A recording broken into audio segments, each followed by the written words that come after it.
when I saw that they just had this deity strung up and just basically left out, and you knew it was going to be something big, even though we didn't know it was necessarily a deity at the start, you knew it was going to come and bite them in the ass. I just didn't realize that the followers of the goddess who trapped Tachibana and Jinguji in this realm, this world, just so happen to also worship the guardian of their forest. And it makes a lot of sense because this creature attacked them when they were in the forest. The fact that it wasn't even just stringing up your deity, it's the fact that they ate the deity and then in return, she accidentally eats the deity as well.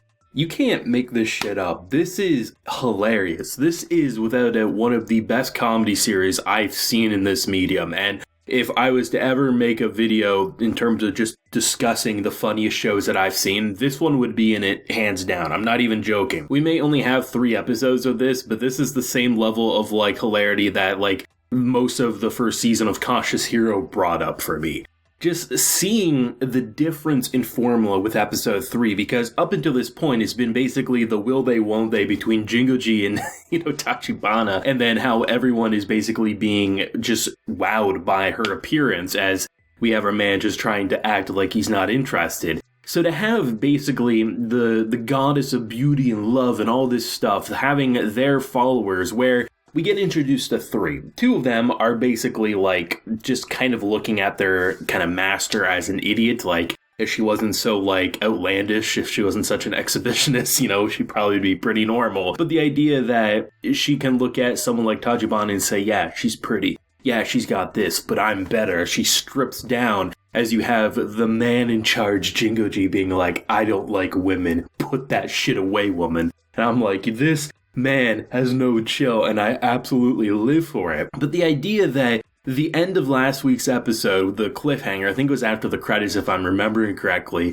we see their forest burn down, and then to rub salt into their wounds, they learn that their deity is hung up as a pelt that's going to be sold to someone else. This shit is so outlandish, and I am so happy to see that they have basically a rival who's probably going to be stalking them, because Jinguji had even less of a chill when he destroyed the braid that kind of like is just very religiously symbolic to them. So the fact that she's going to be hunting them down, as you have probably one of the best images in the show today, a very serious woman going off in the distance as her kind of servants are like, what in the actual hell are we witnessing? This show is so good, and I'm glad that they're having fun with Tachibana's new appearance, more than just like, oh, she's a cute anime girl, and, Tachibana clearly is a little upset that he's more like his little sister than, the beautiful girl that he actually was probably thinking he would turn out to be. But the idea that she has a less of an alcohol tolerance than the original body, because, no matter how you string it, no matter what age we think she is or isn't, ultimately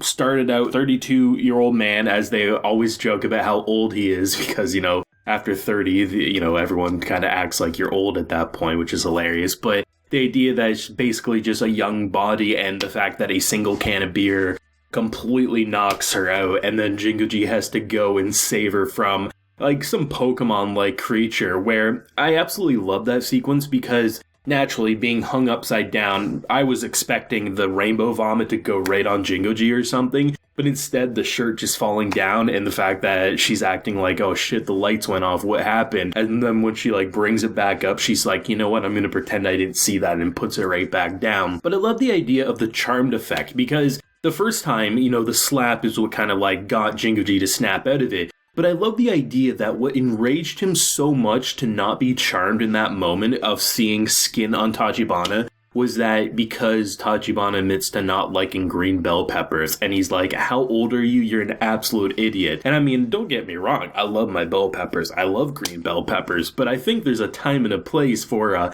fists of fury, and I don't think a bell pepper is one of them. God damn. It's like the internet going crazy over pineapples on pizza there.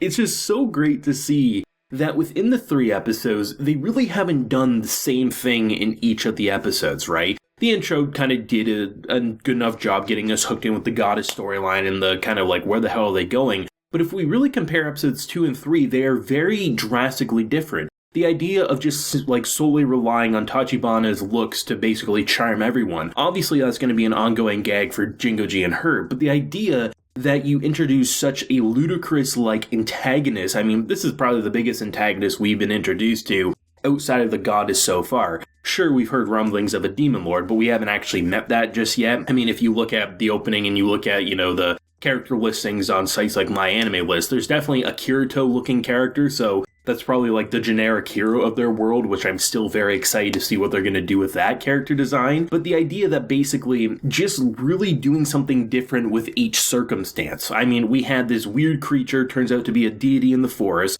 We have the will they won't they kind of like flusterness of them just kind of like poking fun at one another. You have like elven beauties who are basically so distraught that you killed their deity, as you have all these other different shenanigans as Tachibana is basically treating it like a vacation because, I mean, at that point it's hard not to. They haven't really struggled all that much. I mean, he can throw a rock and it blows a hole through a tree. He can one-hit KO a deity apparently. I mean, if they ever do discover the Demon Lord, I am fully convinced it will not be a typical fight. It will be a One-Punch Man fight, and most likely the drama and the time it will take to beat said Demon Lord would most likely just be because they're arguing about being charmed and things like that. But this show is ludicrous. It is so outlandish, but this is what makes anime so fun, where it has fun with those behaviors that you just don't really see all that often, because typically with a comedy kind of isekai fantasy hero storyline, you would have a lot more, I think, gimmicks we've seen before. Like, you'd probably have a party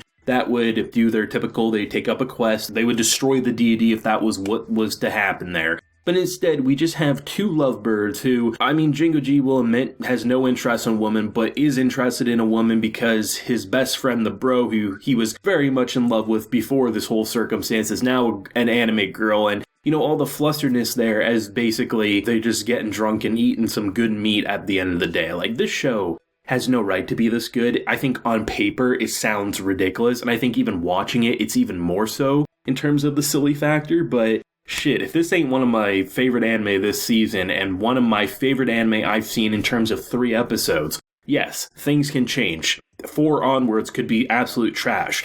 But the 3 episodes that I've consumed of Total Fantasy Knockout are some of the most outlandish and fun I've had for pure anime spectacle. I love the goofy faces. I love the barfing that is just the rainbow lasers, or even the badass taste of like actual action. Like when she was using her strands of hair to turn it into like a holy love arrow. Like, I was expecting, like, some Cupid stuff, like, maybe hearts would go everywhere, and, like, she would shoot him like a Cupid's arrow, and then he'd fall in love. Like, I thought that was the formula. No, it's like a giant laser cannon, like you're playing, on Spaceland and Mario Party, and Bowser's giant laser comes a-blasting. This show is so goddamn good. I keep seeing more and more people being like, this seems like the dumbest show, but I gave it a shot, and I immediately need the remaining episodes. And I mean, I've recommended this one to quite a few friends, and I'm hoping more people will continue to jump aboard. One of the funniest shows ever, I gotta be honest. But I guess we'll see where they take it. I mean, I'm glad that they introduced someone who didn't just simply fall in love with Tachibana, but more so just hates Jingoji for his arrogance. I think that's gonna be pretty damn fun, but I guess we'll see where they go from here. Thoughts and feelings on this silly, ridiculous episode that is just a 10 out of 10 if you ask me, but let me know your feelings down below, leave a like if you enjoyed, and subscribe if you're new around here. So until next time, everyone, please take care and have a good one.